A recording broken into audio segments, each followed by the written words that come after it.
When you boil down this thing we call a worry-free retirement, it all comes down to one element: cash flow. Making sure that the money coming in the front door equals or exceeds the amount of expenses going out the back. And in our study of a retirement cash flow, it might come as a surprise that one of the biggest expenses heading out the back door of retirees are the expenses associated with housing. Whether it's the cost of renting, the cost to own, deciding to maintain two homes, making a decision to downsize, and yes, even the option a 90-year-old in our office the other day mentioned, moving into a facility that's going to charge him $5,000 a month to live in. Heavy. Regardless of where you choose to live in retirement, there is always a cost. The question is the cost too much for you to handle? Interesting that the Bible is very clear on this notion of housing and how we must count the cost in anything we do so that we don't accidentally create too much money going out the back door that, of course, is coming in the front.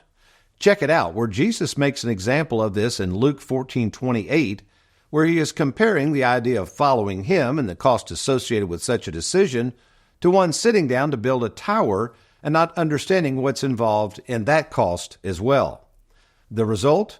Not only can the unplanned not finish what they started, but worse yet, said non-planner looks like a fool to others who see that he wasn't able to finish what he started. To which you might ask, well, who in the world would be so foolish, Tony, as to not count the cost before building a tower? My response? Unfortunately, me.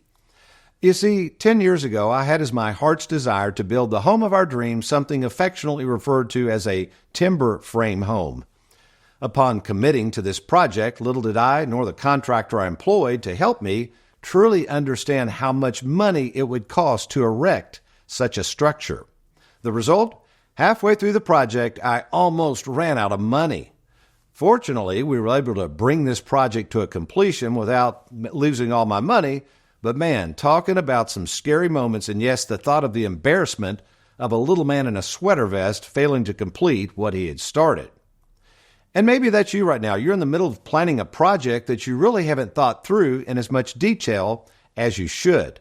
If so, or maybe it's dawned on you that you have stockpiled way too much money in that tax-infested 401k plan with no plan on how to get it out at the least amount of taxes and fees, as well as making sure that you don't run out of money in retirement. Well, if that's you, let's turn to the late, great Dick Walker for some sage advice right now. Just slow down. In other words, just step back, think about what you're doing, make sure that the thing you're thinking about trying to build is truly something you can afford, and know this truth, friend, with any project, whether it's downsizing, building a home, renting, or buying a second home in Florida, with any project, there are always costs involved that can negatively impact your retirement cash flow.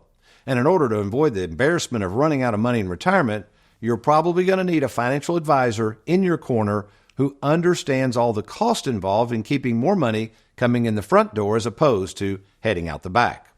So never forget that to be worry-free in retirement, cash flow is always king. And that at some point, my friend, you need to take the advice of what Jesus shared with us in Matthew and remember to always count the cost. And that's some good news you and I can take to the bank. Amen? Thanks for watching. We hope you enjoyed that video. If you'd like, check out these other clips. And be sure to hit that like button and that subscribe button for more videos.